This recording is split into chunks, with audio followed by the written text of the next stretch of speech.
All right, chapter 10. When two men live together, they usually maintain a kind of shabby neatness out of the incipient rage at each other. Two men alone are constantly on the verge of fighting, and they know it. Adam Trask had not been home long before the tensions began to build up.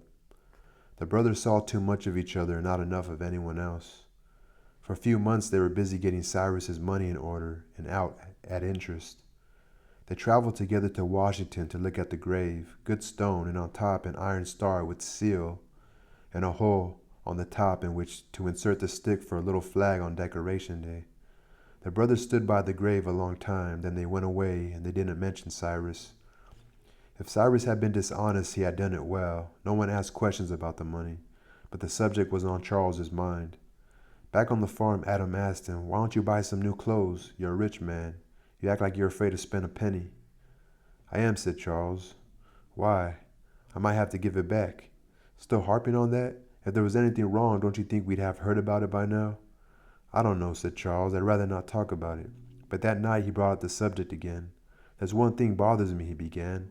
"About the money?" "Yes, about the money. If you make that much money, there's bound to be a mess." "How do you mean?" "Well, papers and account books and bills of sale.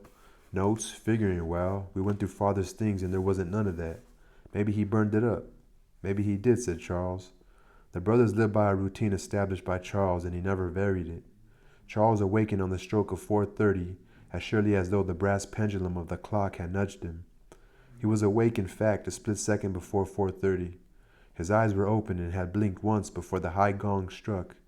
For a moment he lay still, looking up into the darkness and scratching his stomach. Then he reached to the table beside his bed, and his hand fell exactly on the block of sulfur matches lying there.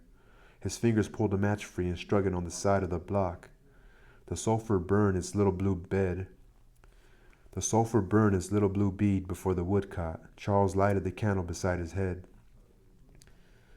bed. He threw back his blanket and got up. He wore long gray underwear that bagged over his knees and hung loose around his ankles.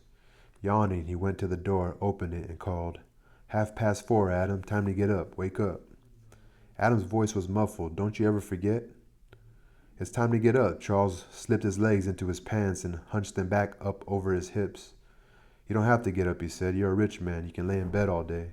"So are you, but we still get up before daylight." "You don't have to get up," Charles repeated, "but if you're going to farm, you'd better farm." Adam said ruefully, "So we're going to buy more land so we can do more work." "Come off it," said Charles. "Go back to bed if you want to." Adam said, "I bet you couldn't sleep if you stayed in bed." "You know what I bet?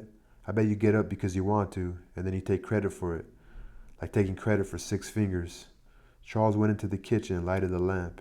"You can't lay in bed and run a farm," he said, and he knocked the ashes through the grate of the stove and tore some paper over the exposed coals and blew until the flame started. Adam was watching him through the door. "You wouldn't use a match," he said. Charles turned angrily. "You mind your own goddamn business. Stop picking at me." "All right," said Adam, "I will. And maybe my business isn't here." "That's up to you. Anytime you want to get out, you go right ahead." The quarrel was silly, but Adam couldn't stop it. His voice went on without his willing it, making angry and irritating words. "You're damn right I'll go when I want," he said. "This is my place as much as it's yours. Then why don't you go do some work on it?" "Oh, Lord," Adam said. "What are we fussing about? Let's not fuss." "I don't want trouble," said Charles. He scooped lukewarm mush into 2 bowls and spun them on the table. The brothers sat down. Charles buttered a slice of bread, gouged out a knifeful of jam, and spread it over the butter. He dug butter for his second slice and left a slop of jam on the butter roll. "God damn it, can't you wipe your knife? Look at that butter." Charles laid his knife and the bread on the table and placed his hands, palm down, on either side. "You better get off the place," he said. Adam got up. "I'd rather live in a pigsty," he said, and he walked out of the house. It was 8 months before Charles saw him again. Charles came in from work and found Adam sloshing water on his hair and face from the kitchen bucket. "Hello," said Charles. "How are you?" "Fine," said Adam. "Where'd you go?" "Boston." "No place else?" "No, just looked at the city." The brothers settled back to their old life, but each took precautions against anger. In a way, each protected the other and so saved himself. Charles, always the early riser, got breakfast ready before he awakened Adam, and Adam kept the house clean and started a set of books on the farm. In this guarded way they lived for 2 years before the irritation grew beyond control again. On a winter evening Adam looked up from his account book. It's nice in California, he said. It's nice in the winter and you can raise anything there. Sure, you can raise it, but when you got it, what are you going to do with it? How about wheat? They raise a lot of wheat in California. The rust will get to it, said Charles. What makes you so sure? Look, Charles, things grow so fast in California they say you have to plant and step back quick or you'll get knocked down. Charles said, why the hell don't you go there? I'll buy you out any time you say. Adam was quiet then, but in the morning, while he combed his hair and peered in the small mirror, he began it again. They don't have any winter in California, he said. It's just like spring all the time. I like the winter, said Charles.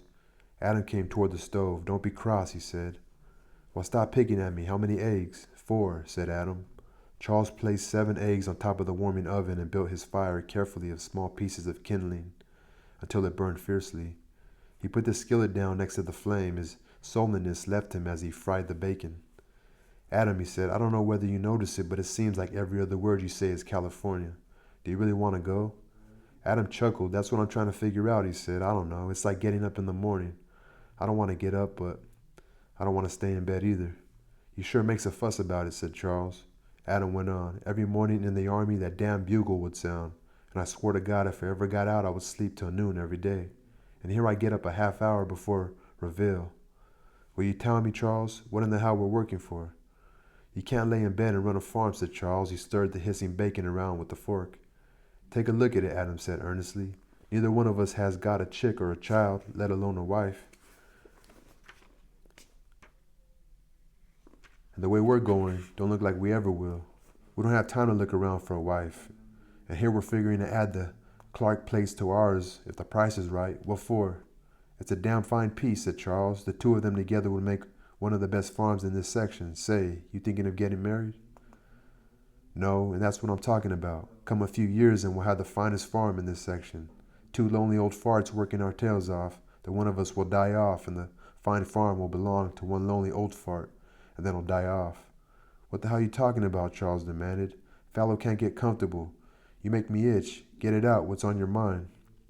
I'm not having any fun, said Adam. Or anyway, I'm not having enough. I'm working too hard for what I'm getting, and I don't have to work at all. Well, why don't you quit? Charles shouted at him. Why don't you get the hell out? I don't see any guards holding you. Go down to the South Seas and lay in a hammock if that's what you want. Don't be cross, said Adam quietly. It's like getting up. I don't want to get up and I don't want to stay down. I don't want to stay here and I don't want to go away. You make me itch, said Charles. Think about it, Charles. You like it here? Yes. And you want to live here all your life? Yes. Jesus, I wish I had it that easy. What do you suppose is the matter with me? I think you got knocker fever. Come into the inn tonight and get it cured up. Maybe that's it, said Adam, but I never took much satisfaction in a whore. It's all the same, Charles said. You shut your eyes and you can't tell the difference. Some of the boys in the regiment used to keep a squaw around. I had one for a while. Charles turned to him with interest. Father would turn in his grave if he knew you was squawing around. How was it? Pretty nice. She'd wash my clothes and mend and do a little cooking. I mean the other, how was that? Good, yes, good, and kind of sweet, kind of soft and sweet, kind of gentle and soft. You're lucky she didn't put a knife in you while you were asleep. She wouldn't, she was sweet. You got a funny look in your eye. I guess you were kind of gone on that squaw. I guess I was, said Adam. What happened to her? Smallpox. You didn't get another one? Adam's eyes were pained. We piled them up like they were dogs, over 200, arms and legs sticking out, and we piled brush on top and poured coal oil on them. I've heard they can't stand smallpox. It kills them, said Adam. You're burning that bacon. Charles turned quickly back to the stove. It'll just be crisp, he said. I like it crisp. He shoveled the bacon out on the plate and broke the eggs in the hot grease, and they jumped and fluttered their edges to brown lace and made clucking sounds. There was a schoolteacher, Charles said, prettiest thing you ever saw, had little tiny feet. Bought all her clothes in New York. Yellow hair, and you never saw such little feet. Sang too in the choir. Everybody took to going to church, damn near stampeded getting into church. That was quite a while ago. By the time he wrote about thinking of getting married? Charles grinned. I guess so.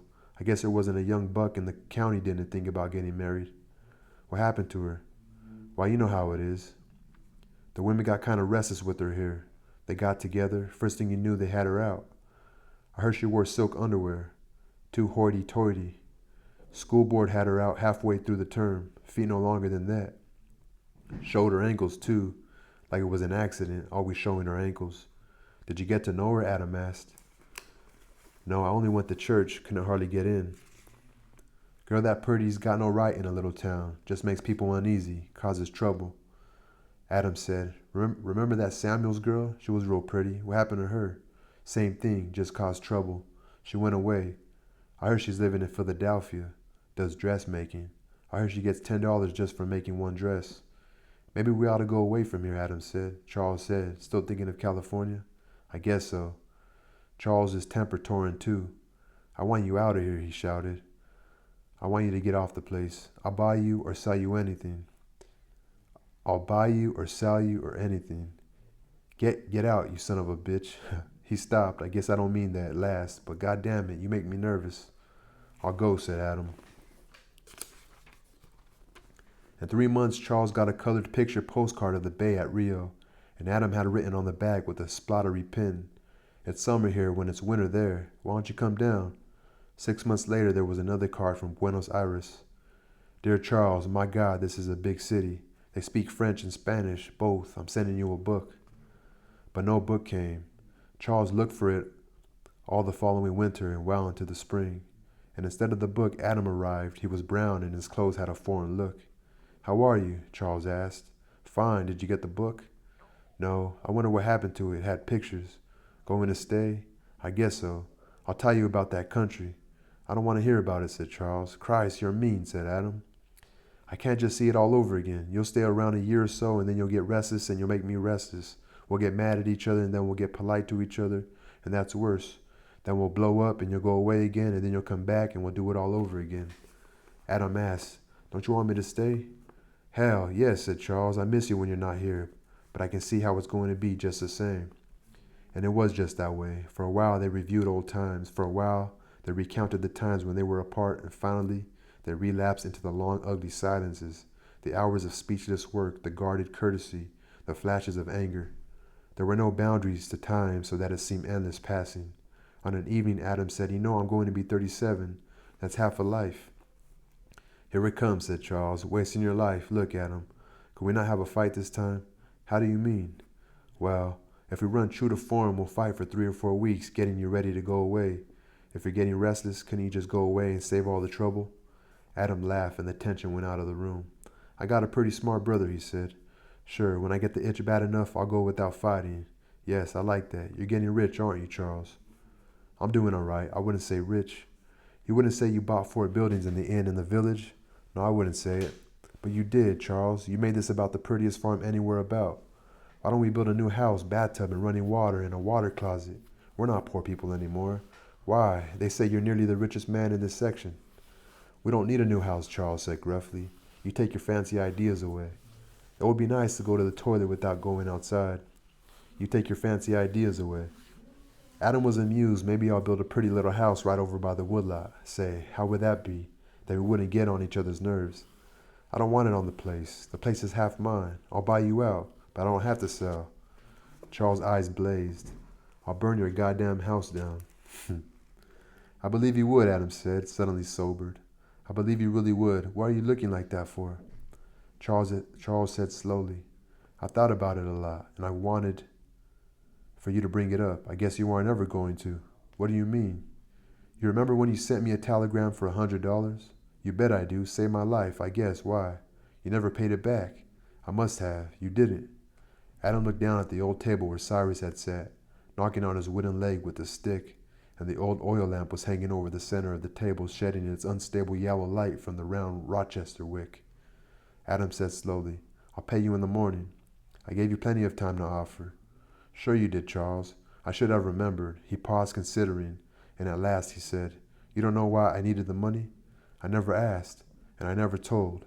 Maybe I was ashamed. I was a prisoner, Charles. I broke jail. I escaped. Charles's mouth was open. What are you talking about? I'm going to tell you. I was a tramp, and I got taken up for vagrancy and put on a road gang. Leg irons at night. Got out in 6 months and picked right up again. That's how they get their roads built. I served 3 days less than the second 6 months, and then I escaped, got over the Georgia line, robbed a store for clothes, and sent you the telegram. I don't believe you, Charles said. Yes, I do. You don't tell lies. Of course I believe you. Why didn't you tell me? Maybe I was ashamed, but I'm more ashamed that I didn't pay you. Oh, forget it, said Charles. I don't know why I mentioned it. Good God, no. I'll pay you in the morning. I'll be damned, said Charles. My brother a jailbird. You don't have to look so happy. I don't know why, said Charles, but it makes me kind of proud. My brother a jailbird. Tell me this, Adam. Why did you wait till just 3 days before they let you go to make your break? Adam smiled. 2 or 3 reasons, he said. I was afraid if I served out my time, why, they'd pick me up again. And I figured if I waited till the end, they wouldn't expect me to run away. That makes sense, said Charles, but you said there was one more reason. I guess the other reason was the most important, Adam said, and it's the hardest to explain. I figured I owed the state 6 months, that was the sentence. I didn't feel right about cheating. I only cheated 3 days. Charles exploded with laughter. You're a crazy son of a bitch, he said with affection. But you say you robbed a store. I sent the money back with 10% interest, Adam said. Charles leaned forward. Tell me about the road gang, Adam. Sure I will, Charles. Sure I will.